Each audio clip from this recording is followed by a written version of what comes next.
Et coucou! On se retrouve aujourd'hui dans une nouvelle vidéo. Des petits isopodes, petits, faut le dire vite parce qu'ils font quand même 3 cm, mais ça vous allez le découvrir dans la fiche d'élevage.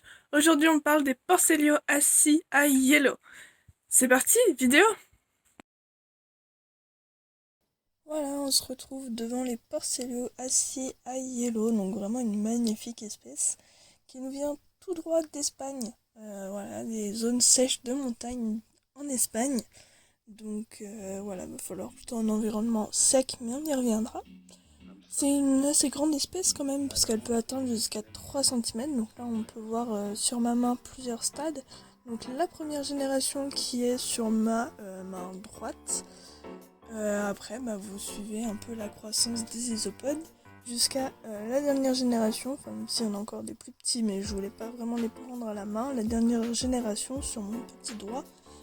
Voilà, donc ça grandit plutôt bien. On peut voir que dès le plus jeune âge, ils ont quand même de belles couleurs, même si le jaune il devient vraiment éclatant adulte, subadulte. Vraiment, on peut voir que le jaune s'intensifie avec tout ça.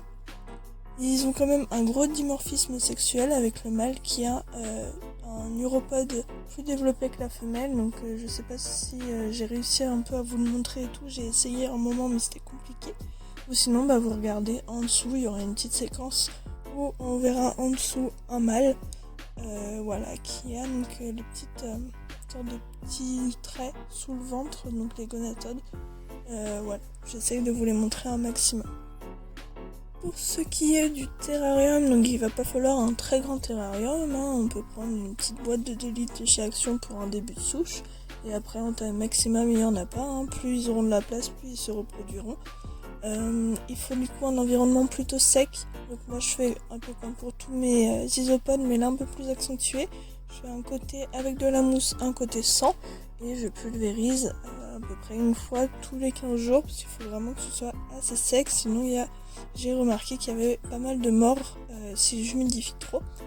Il va falloir une très bonne ventilation par contre, pour en plus que ça reste bien sec et éviter tout ce qui est moisissure, etc. qui sont pas très très bonnes. Un espace aérien, ce sera vraiment bénéfique pour cette espèce parce qu'elle adore vraiment grimper. Donc c'est vraiment bénéfique d'avoir un peu des plantes, des branches, etc. Donc une fois qu'on a fait la petite surface aérienne, on va parler maintenant du substrat qui est quand même important parce que ça concerne la nourriture des isopodes et tout, mais on y reviendra plus tard, la nourriture. Pour le substrat, je fais un 20% bois, 70% de feuilles, comme c'est une espèce qui n'a pas besoin d'humidité. On évite de mettre trop de bois qui garde plus l'humidité. Et dans les petits 10% qui restent, généralement, je mets un peu de calcium, des vitamines, etc. pour vraiment les booster.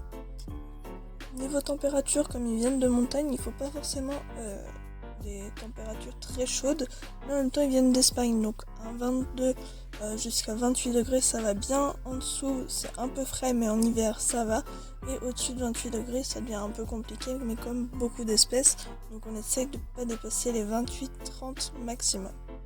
Maintenant, petit point nourriture, donc principalement le substrat, mais par contre c'est une espèce qui mange bien fruits et légumes, carottes, concombres, bananes, voilà, c'est un peu ce que j'ai testé, un peu de melon, ils apprécient bien, en plus du calcium, donc os de sèche ou coquille d'œuf, voilà, ils seront vraiment au top et boostés à fond pour la repro. Voilà, on va finir par une petite touche repro, donc c'est une espèce qui se reproduit assez bien, du moment qu'il y a toutes les conditions qui sont réunies.